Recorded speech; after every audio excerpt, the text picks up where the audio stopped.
update muli tayo sa ating munting manukan. So meron na tayong manok dito mga farm. Ang nangyari medyo medyo bago po ang ating farm ngayon dahil yon sinubukan ko munang i-breed, pinapalitan yung mga tandang ko ng ito, yung sa Brahma na tandang. So yung dalawa nating tandang nandun, binukod ko na siya at nilagyan ko lang ng dalawa na inahin na Rhode Island. So dito natira dito mga ka-farm ay isang tandang na Brahma at apat pala na Rhode Island na babae. So at ito yung maraming mga maliliit mga ka-farm na Rhode Island. Yan maliliit.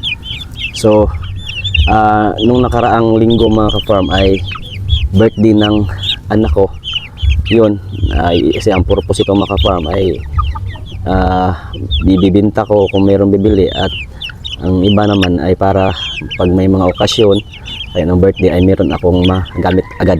So ngayon mga ka-farm, ang ginawa ko kasi sobrang dami na ng mga sisiw ko, binawasan ko yun ng mga malaki. So yun, kinatay natin yung siyam na piraso nung nakaraang linggo dahil birthday ng anak ko. At yun makapang sulit na sulit talaga yung laman. Tsaka napakasarap po ng ano niya lasa ng manok na ito, mga Rhode Island. Tsaka sobrang dami ng karne mga ka-farm, no? So actually nga nung bisita ko ay hindi naubos talaga ang karne, yung ulam namin, no? Sa siyam na pirasong Rhode Island na kinatay namin. At ngayon mga farm ay sinubukan kong ibahin yung breed, pero hindi ko ito hindi ko ito ihinto itong mga Rhode Island kasi sabi ko nga na ito ang pinakamaganda para sa akin na alagaan itong mga Rhode Island Red. Ito ang lang nito mga ka-farm, yung diferensya nito ng dalawa, yung Brahma, kasi yung Brahma naglilimlim yun, ito naman hindi, kailangan talaga ng incubator ito, no?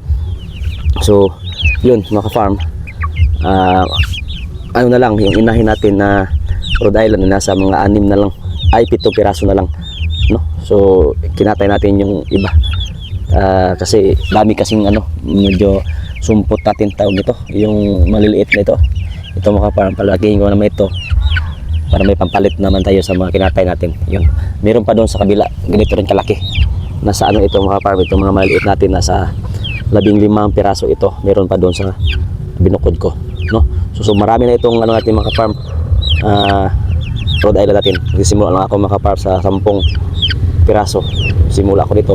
At ngayon mga farm, marami na akong nabinta, marami ring mga itlog na nabinta ko, maraming sisiw na nabinta ko mga farm.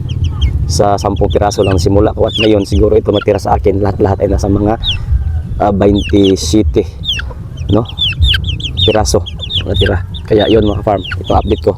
Napakalaki kasi yung tandang niya mga farm, malaki pa yan kasi sa Rhode Island ko, kaya gusto kong paramihin yan kasi nag-iisa lang yan.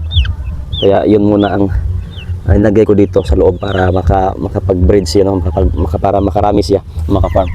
Ayun, o diba? So medyo sa loob mga farm, kinuha ko na yung mga itlog dyan. Yun, linisan ko na yan, yung mga itlog kinuha ko na para simula yung itlog niya ay lahi na niya yung mga itlog ang makukuha natin, diba? So yun mga farm, yun ang update natin sa ating munting manukan dito.